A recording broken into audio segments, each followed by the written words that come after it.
So hello, friends, and welcome to Page Chewing. My name is Steve, and welcome to the Friday Conversation. I have a very special guest this week. Dennis, will you give us an introduction?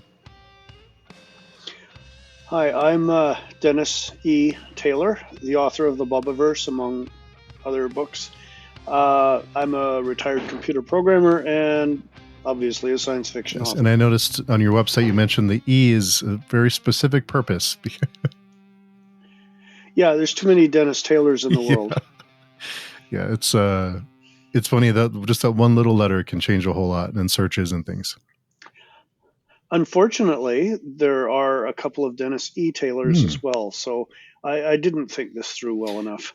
It's hard to cover all those bases though, right? When you start, and once you start, it's hard to go back and change it because then you're known for a certain name and you can't change it again. Yep, that's right. So you're I'm always curious how someone gets started being an author, because you were a programmer before, and writing is such a tough gig. There's so much involved in it. What made you decide to give it a try? It was a bet. It was a bet? Basically, yeah. I mean, not for money or anything. I was complaining about a book that I was reading, and my wife says, "Well, why don't you try it? Write a book." So I fired up Word and started typing, and that was the beginning of the adventure. Wow. So did you write at all before that, or was it just kind of, okay, I'll write one? I'll write one. I have no formal training. I have the normal English classes from high school, but I have been reading science fiction since I was in grade 5. So I think you absorb a lot of the structure and everything like that just from being a consumer. And all I had to do is turn it around and become a producer. Wow. One thing I always worry about, that's why I can never be a writer or create stories, because my stories would look like everything else I've always absorbed. And was that a problem for you when you started writing your story? Did you find that it was taking on kind of a form of things you've absorbed before? You mean derivative in terms of storyline? My first 2 books were definitely derivative. Absolutely. I fully admit it. We Are Legion, We Are Bob has aspects of A World Out of Time by Larry Niven, a little bit of The Ship Who Sang by Anne McCaffrey, possibly some others that are slipping my mind right now, but mostly the Niven book. Outland is very, very strongly based on Wildside by Stephen Gould. Those were 2 books, especially the Niven book more than the Gould book, but they're 2 books that I enjoyed immensely. They're 2 of my favorite authors. I love their writing style, but I wasn't satisfied with where they took their books. And that can happen even with an author that you really like. You read the book, you expect it to do this, and it does that, and you say, "Oh." Happens a lot, doesn't it? Yeah. But I guess being in control of your own stories, that's quite something. Do reviews or people giving you that feedback change your creative process at all? Well, reviews and comments from readers, certainly, I mean, I take them into account. I'm not, slavishly kowtowing to what everybody demands. But if somebody makes a point that's, I think, is a good point, absolutely, I'll take that into account in future writing. I'm not a prima donna. I'm not, it's my art and you can't tell me how to do it and crap like that. I'm very much a pragmatic writer. So I take advice, whether it's from fans or from my editor, especially from my editor, because he knows whereof he speaks. And, I will make adjustments. That's another reason I can never be a writer, is the reviews, because I would sit there and hit refresh every 2 seconds waiting for the next one to roll in and obsessively read every one of them. Fun fact, that happened for the first couple of books, and after that, I just kind of, I do. I mean, I'll read a review if I happen to run Mhm. into it or somebody's comment, but I don't go looking for them anymore. I don't read the reviews on Audible. I don't read the reviews on Amazon. As long as my books sell and they seem to be popular, that's all the review I need. Nice. From reviews that you do read or the feedback that you do take to heart, how do you pick that out? Like how do you find what I guess we could say good feedback is versus feedback that you can kind of you consider, of course, but how do you shift through all the feedback? Because your books have a lot of reviews. Yeah, it's entirely Mm. personal. I read the review and I say, "Oh yeah, okay," or I say, "You have a problem."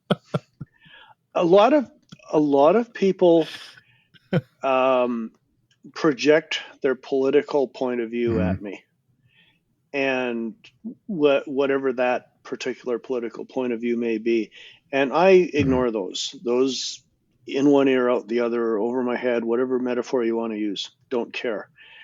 Um, but for instance, there were comments that the the first book was too heavily male oriented in terms of major Hmm. characters. Um, Allowing for the fact that most of the characters are one single individual, uh, even so, it's probably true to a certain extent. So I've made a little more of an effort to have, male captains and female captains, and male scientists and female scientists. That's one of those suggestions that really has no Mhm. downside.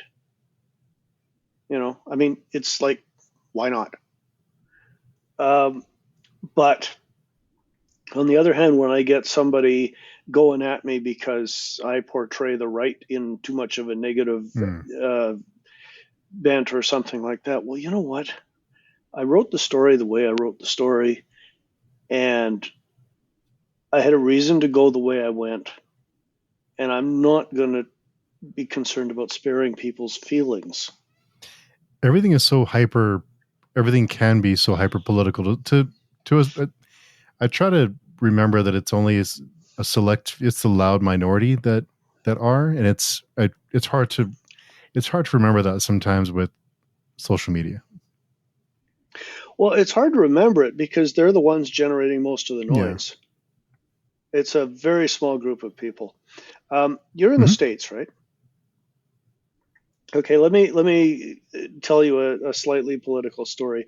There was a women's rights organization in Canada 2, 3 decades back, and they had an extremely outspoken president, and they were after everybody for everything. And I'm not saying they were necessarily wrong. I'm not offering an opinion one way or the other on the substance of their declarations, but they were in the news all the time. They were constantly making noise. And then some reporter, this is back when journalists actually did research, uh, dug around and discovered that this group had less than 500 members Mm. nationally. It was an extremely small group of extremely loud people. And I kid you not, within a month they were gone. Nobody was paying attention to them anymore. Oh. And again, I'm not making a comment on, you know, who was right and who was wrong. It's just that when you discover that it's such a small Mm. group of people making so much noise, it becomes an eye rolling thing.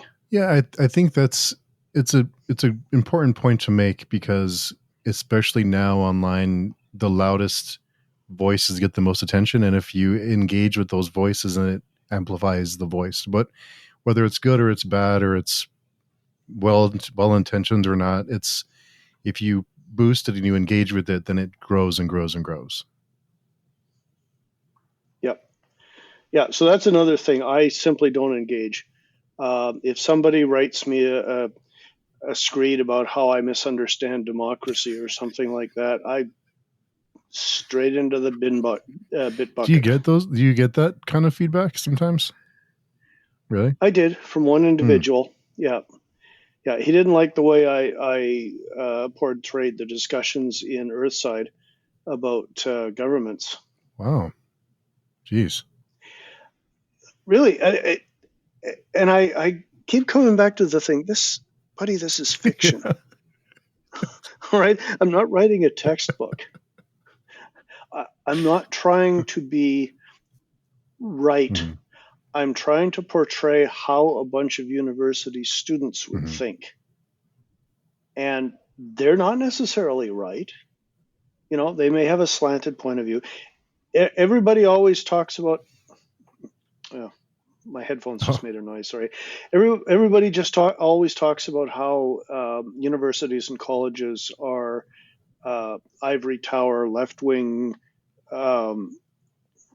reserves or preserves or whatever you want. Well, should it be any kind of a surprise then that a bunch of university students would display a predominantly left-wing attitude? Right? That's the way you have to write it. If you're going to be an honest writer, you have to write it the way you think it'll happen in real life. So regardless of my particular political affiliations, if I'm writing university students, they're going to be predominantly left-wing, period. It makes sense. Yeah. It's yeah.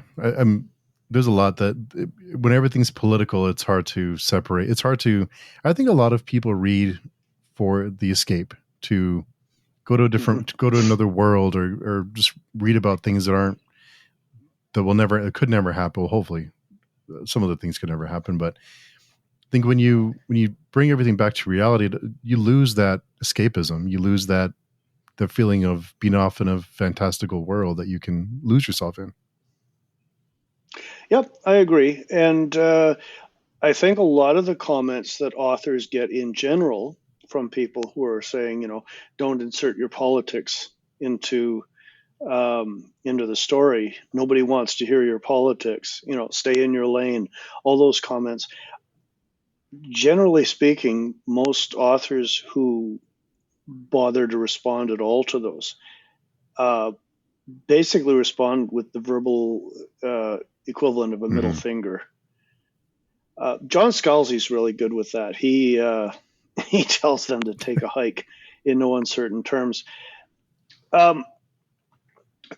But to your point, if you're looking for escapism, that's fine. There's absolutely nothing wrong with that. But if that's where you want to go, maybe you should lean a little bit more towards fantasy, Lord of the Rings kind of stuff, because you're certainly not going to get Republicans and Democrats, or in our cases, progressive conservatives, NDP, in Lord of the Rings. Well, I think I didn't read the articles, but there was something about Tolkien being a right-wing fanatic or something. I didn't read the articles, but I saw a little bit of uproar about that. I'm not sure where that came from, but yeah, I gotta say, I don't care what his politics were. When he wrote The Lord of the Rings, it's not a political screed. Yeah. That's all I care about. Yeah. Right? Ayn Rand, that's a political screed. For your own books, do you try to leave any theme? Do you try to, I don't want to say send a message, but do you try to kind of explore those ideas? And because the reason I ask, because we're reading through the big book of science fiction right now on one of our podcasts, and we're going, it's in chronological order, and you can see the different times that these stories are written reflects what's happening during the time, and they're not always on the nose. They are on sometimes, but a lot of it reflects the time period that the stories are written in, which of course makes sense. So is that something that you try that you lean into, or is that just a matter of it being part of the story, that just your process? I don't lean into it in that I'm not trying to send a message. I'm not I'm not writing a Right. screed. Basically, I'm not trying to pound the desk and say, now Mhm. kids, if you want to be good people, you should do this. No, I'm trying to write an entertaining Right. story, but I tend to write. Uh,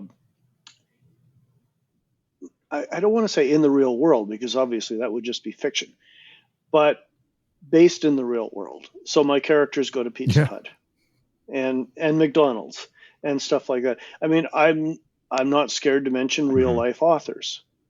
I talk about CNN in Roadkill. Um, if you're gonna base the story around the real world, then it's very difficult to justify not putting real world subjects in Mhm. there. Global Right. warming, political unrest. It's, I mean, it's possible to write a story with none of that, but I haven't done it Yeah. yet. I think that's from, I mean, just looking through history, I think that's just a natural thing that happens during, the time period that the author is living in is, of course, those things are going to bleed into the story in some way. I mean, it's a natural thing that Hmm. happens, I think. Yeah, and to a certain extent, it's a matter of the author's Mhm. style. Again, Lord of Yeah. the Rings. Yeah. It's interesting though, seeing the history of literature and storytelling and how it reflects the time period it was written in some way. But I think it's interesting. Yeah. Hmm. So speaking of the time period that stories are written in, with your background in computer programming, what are your thoughts on AI and AI as in relation to literature? What are your thoughts on where we are now and where we're headed with AI?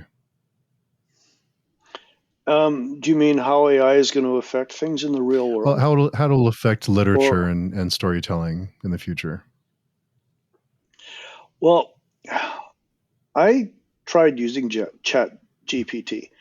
Um, just when I was finishing up uh, book 5, Not Till We Are Mhm. Lost, I decided, that's when the whole Chat GPT thing was really beginning to boil over, and they just come out with Chat GPT Mhm. 4.0. And I thought, well, let's see what happens. So I got onto the proper web page and I asked Chat GPT to write me a story, and I gave it the parameters of book 5 in general terms. And I said make it about 30,000 words. And let me just say, I do not fear for my job. Okay. It was that bad. It's that bad. You have to understand the thing about LLMs, large language models, which is what ChatGPT and others are based on. They are not Mhm. conscious. They're not even approximately conscious. They're text prediction programs.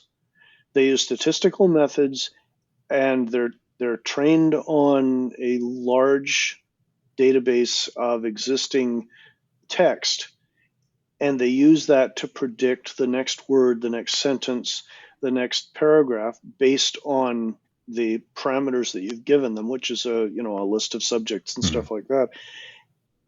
And they are a glorified Elijah Mm. program. Really, that's I don't see anything else there. They're a Chinese room, Mm.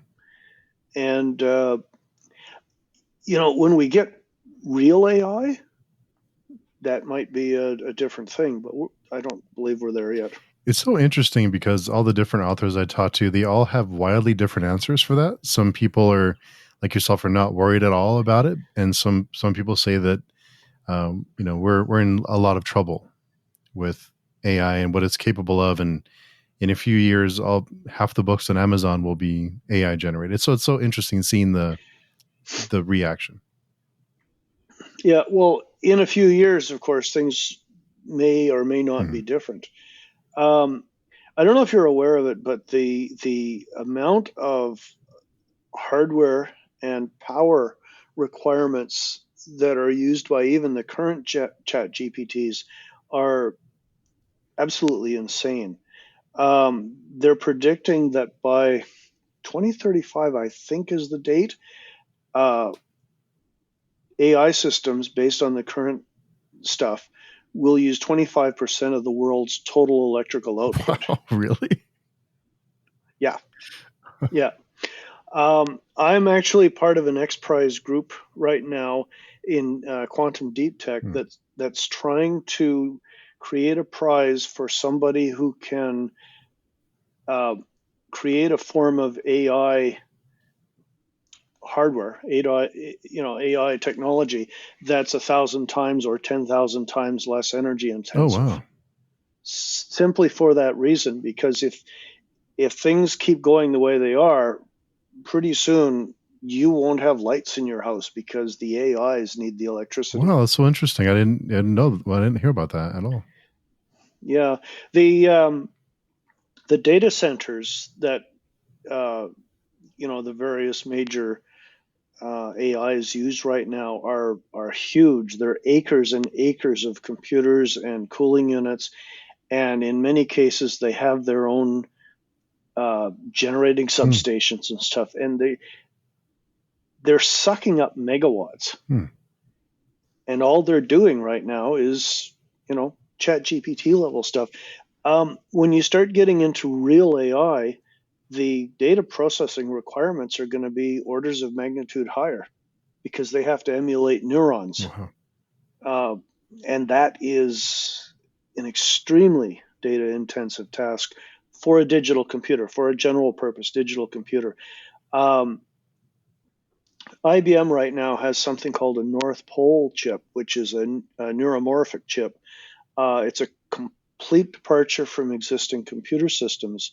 It basically tries to emulate physical neurons, and it may be the answer in terms of using up far, far less power.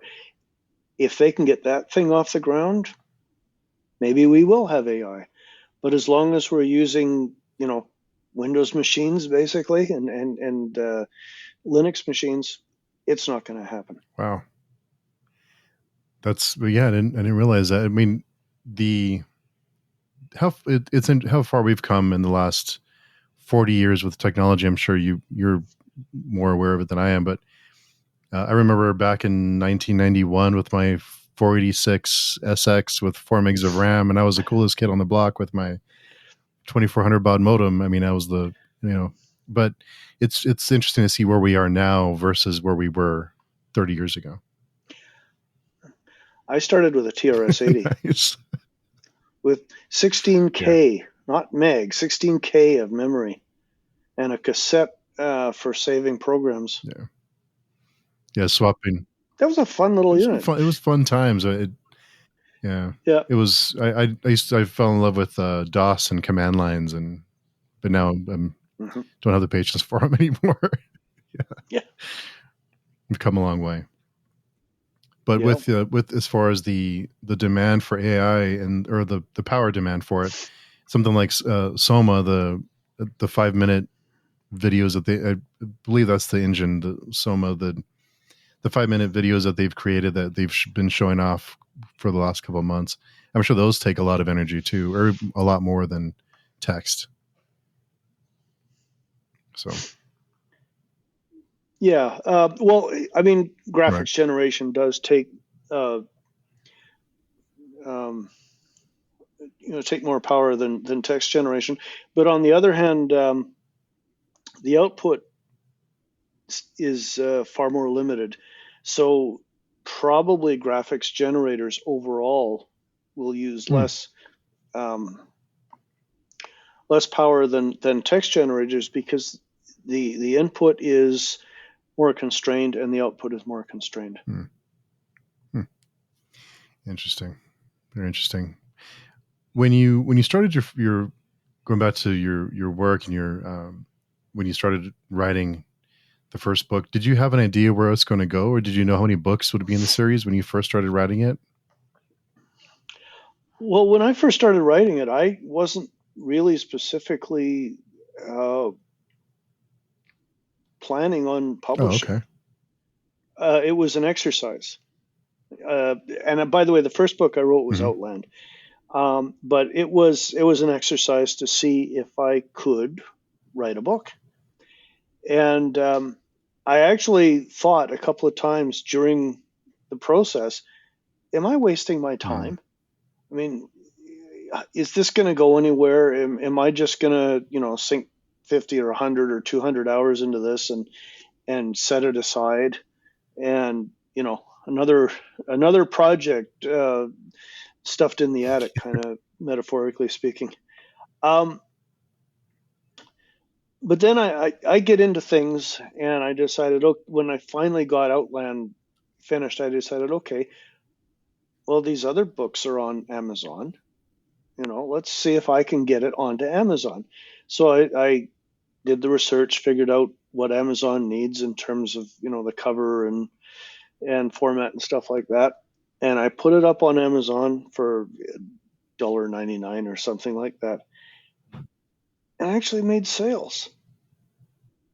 I mean, not huge Yeah. sales, you know, coffee money, but it's addicting. It's like getting your first like when you post something on Twitter. Um, oh my God, you know. So I started writing the second book, and that was We Are Hmm. Legion. And I was a little more serious about that one.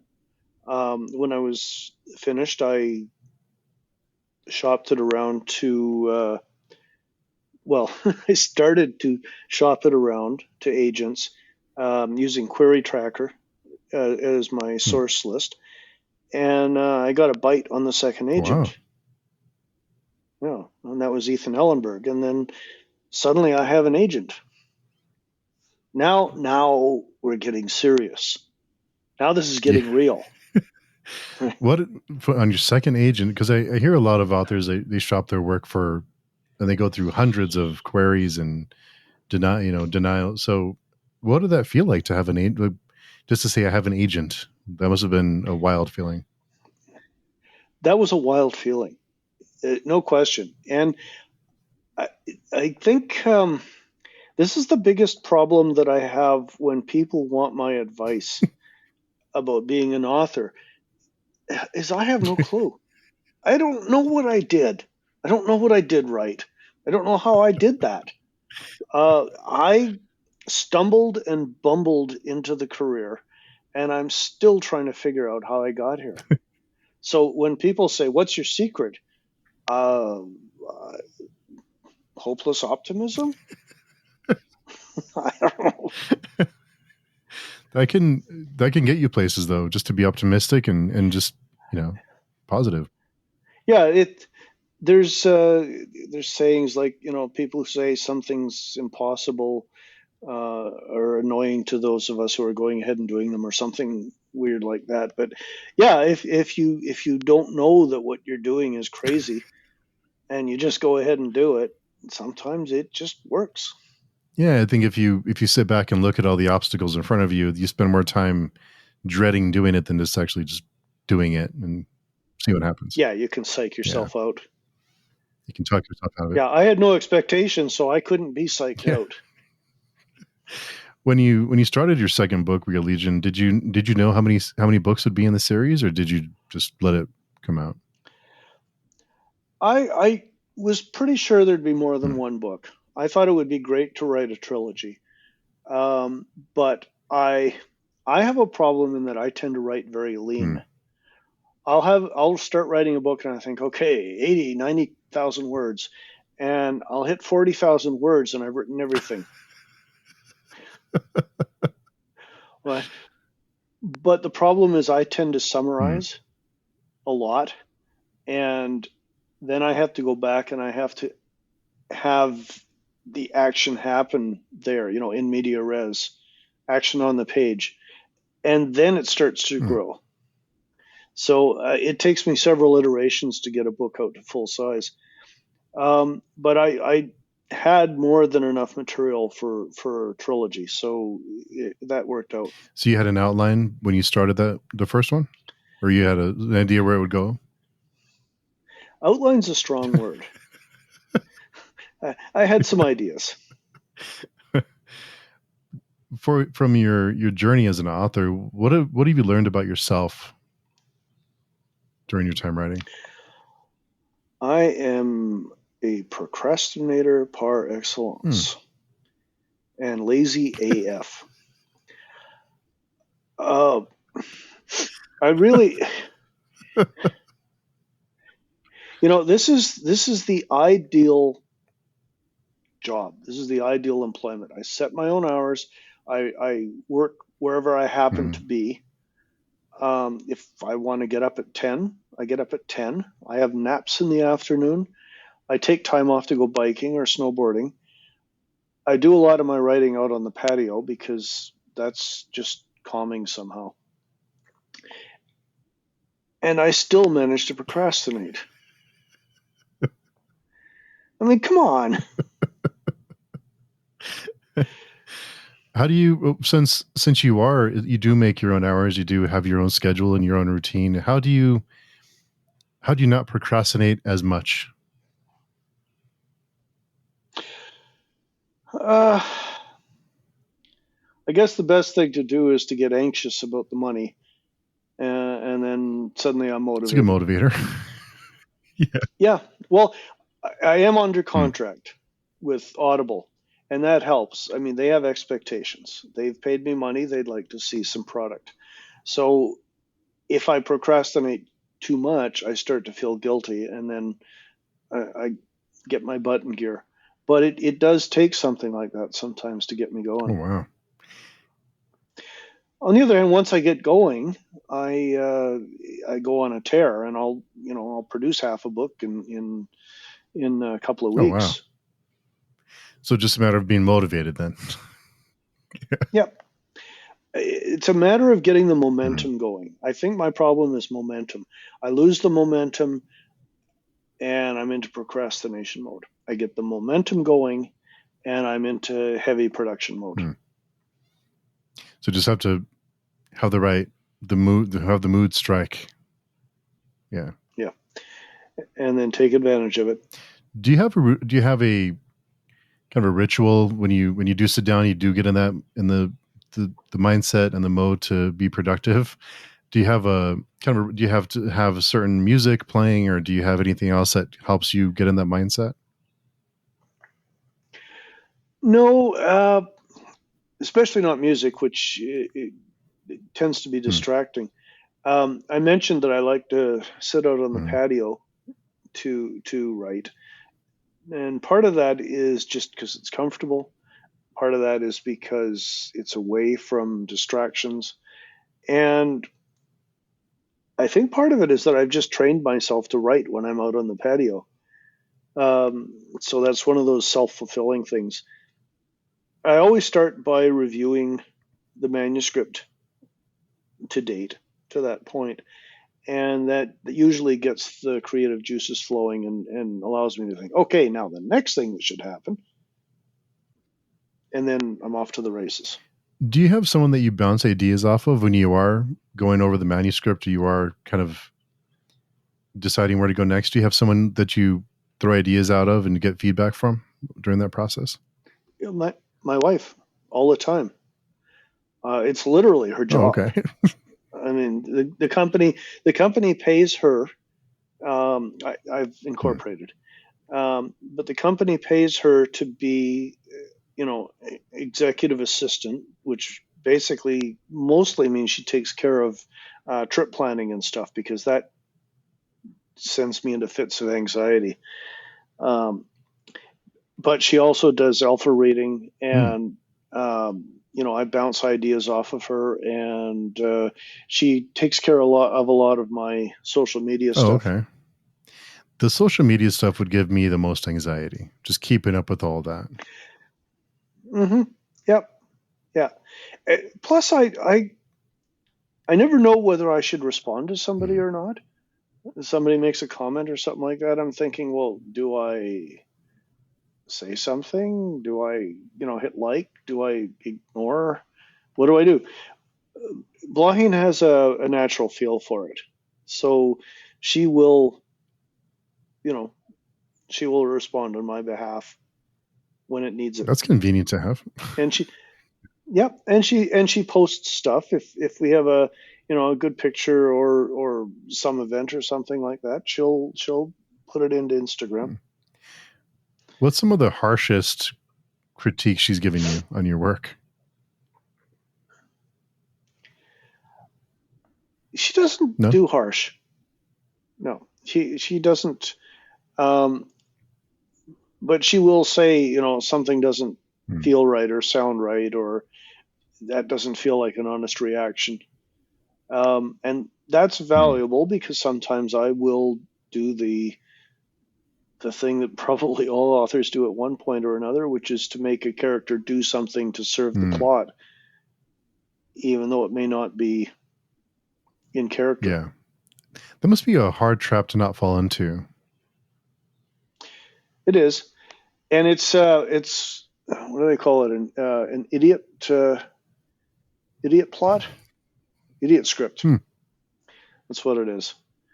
When somebody follows the idiot script, or they're too stupid to live. That's a good one. It's when the characters are just doing things that nobody in. Well, have you ever seen the Geico commercial? Yeah, a few of them. Yeah, there's the one where a bunch of college kids or students or young kids anyway are hiding from something and they're screaming at each other, and that somebody says, "There's a car over there. Let's take the car and drive away." Are you crazy? We can't do that. And they end up hiding in the garage, and the chainsaw guy's right behind them, rolling his eyes. It is the funniest set of commercials I think I've ever seen. And it captures the whole concept of idiot scripts perfectly, absolutely perfectly. I'm sure they're on YouTube, and I would highly recommend anybody look them up. It's great for a laugh. I'll have to look those up. Yeah, I don't think I've seen that one with the college kids or the young kids. Yeah. It's guy with the chainsaw behind him going.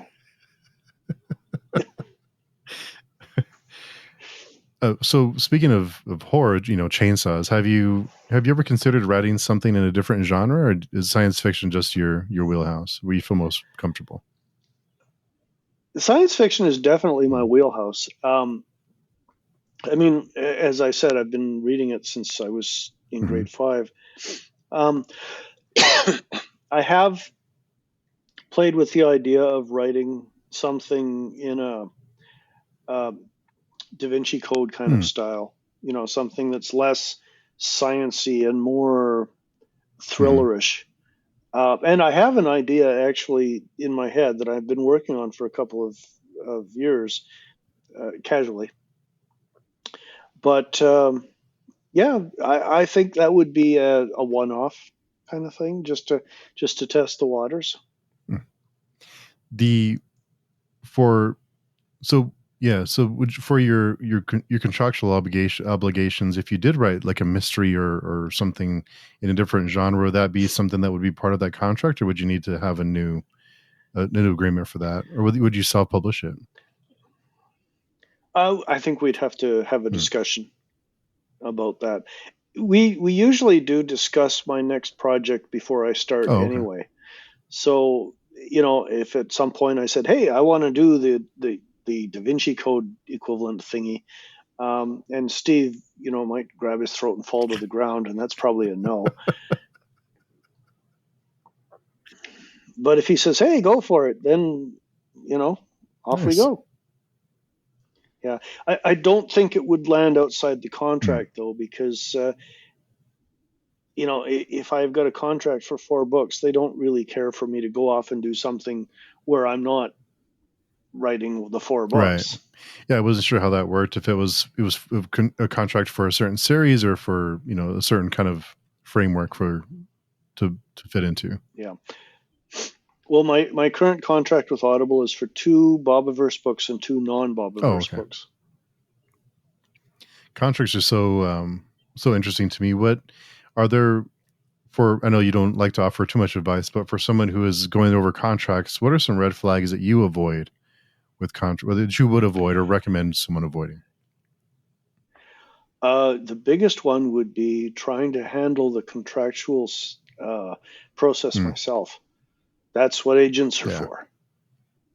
Um, agents are. I know. A lot of people get uptight about the idea of an agent taking 15% or 20% of your income and stuff like that. But in my case, at least, Ethan has generated far, far more than enough extra income to more than make up that 15%. I've got my books published in, I think, a dozen languages now, including English, and all of those contracts came with advances, and all of those contracts come with royalties, and it's what he does. It's nice to have someone doing that. So yeah, I'm happy to pay the 15%. Take it. Take care of all this crap for me. And that's been the same agent you've had since the very beginning. Nice. Yeah. That's helpful too, to have someone good that you can trust working with you. Yeah. Yeah. And he's also John Scalzi's agent, which is very interesting to me. I don't know if John cares either way, but obviously Ethan is good with placing science fiction and with handling authors with a reasonably good reader base. So great. Nice. And so I want before I let you go, I had to ask you about mountain biking, because I'm a fellow mountain biker, cyclist. What is it about mountain biking that you enjoy? Well, the first thing is it scratches the itch when it's not snowboarding season. Because I was a snowboarder. I've been a snowboarder for, I think, getting close to 20 years now. And excuse me,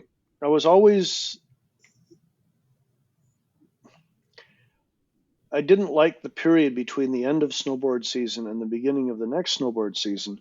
And in fact, at work, I used to have a thing up on my whiteboard that said, X number of days until snowboarding season. And I would come in every morning and I would erase the old number and put up the new number. So when I discovered mountain biking, it's basically like snowboarding. It's the same adrenaline rush. It's the same level of skill versus fear versus panic. It hurts a little more when you land, because snow is much softer than rocks and gravel and sticks, as I've found out. But yeah, it's a fun way to get exercise, is mostly what it comes down to. I ran for years, jogging, and that is boring. It's good for you, but it's boring. And I went to the gym, same problem. Oh, let's lift this weight 15 times. Wow, that was fun, wasn't it?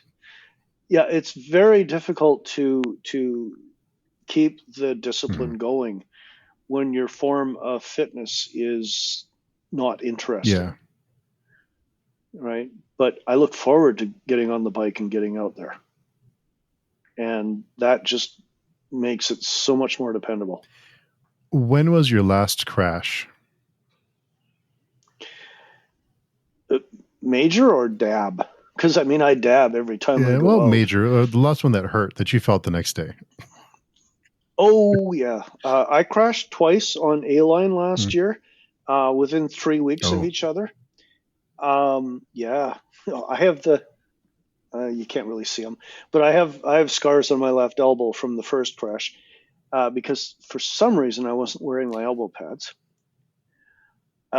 Did not make that mistake again. I crashed on Joyride Jump Park, actually on the second one, coming off the drop.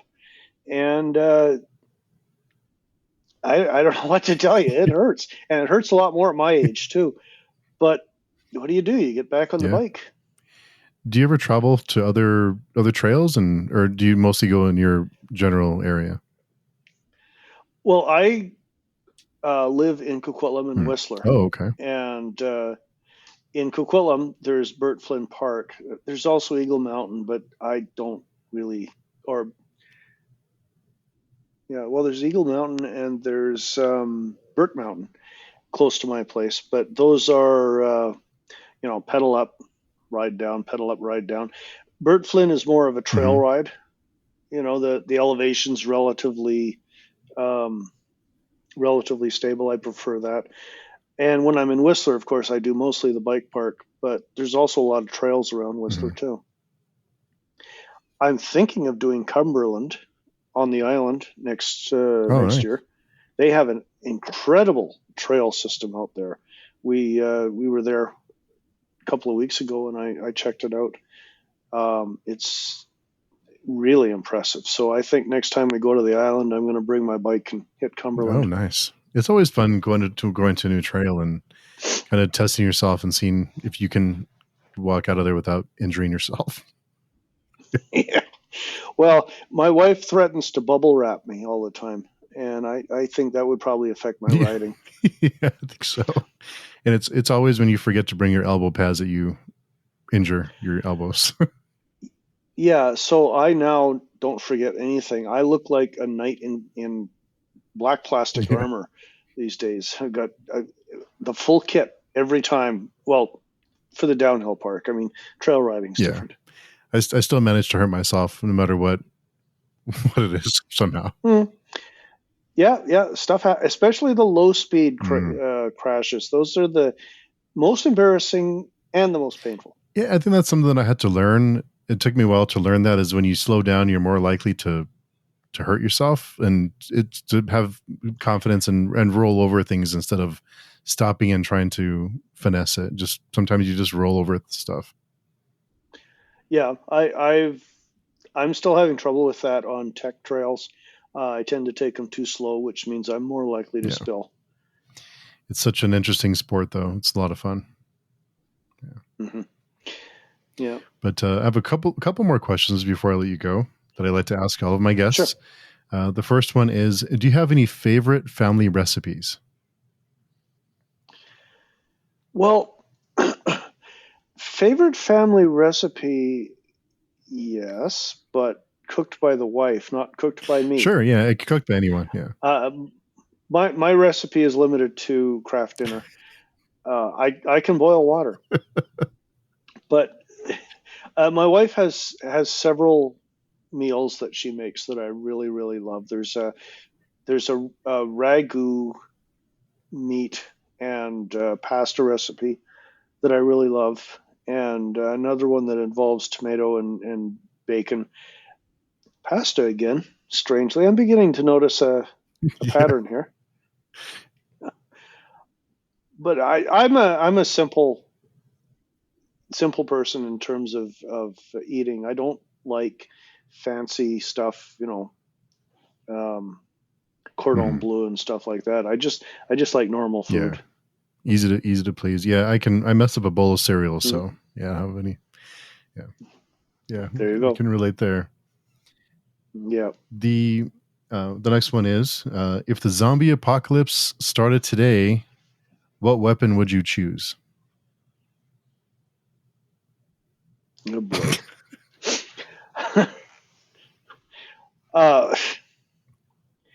Weapon. Well, I mean, the problem is with zombies is it fast zombies or slow zombies? We'll say fast. Is it indestructible zombies? Is it the Last of Us zombies where you can shoot them, or is it the ones you have to shoot through the head? Is it the ones that can survive being frozen, or is it the ones that will die? Every friggin' author who creates a zombie movie or book has different rules. It's like Dracula. Dracula's got so many powers by now. You don't know what you're dealing with. I think I'd probably have to get an AR-15 or something like that. Well, going for the noisemaker. Yeah. Yep. Yeah. I want to be able to kill them at a distance. I don't want to see the whites of their eyes. Yeah, the only thing I'd be worried about is the noise. But if you have distance, then you don't have to worry about it. Yeah. Right. So the last question I have for you is, what was your first job and what did you learn from that experience? Well, does a paper route count? Sure. Because I had a Yeah, paper sure. route. Yeah. Yeah. I guess I learned you have to pay attention. I was a little slapdash about it, and sometimes failed to file when people canceled their subscriptions and stuff. So yeah, I just learned that you really have to take things seriously like that. Attention to detail is important. Yeah. Yep. And that's back when people depended on that newspaper. Yeah. Yeah. Back when the newspapers had some thickness. Yeah, some heft. Yeah, I miss those days sometimes, but yeah. It's nice having the news immediately right when it happens, but it's also, there's something about having going out and grabbing the newspaper in the morning. But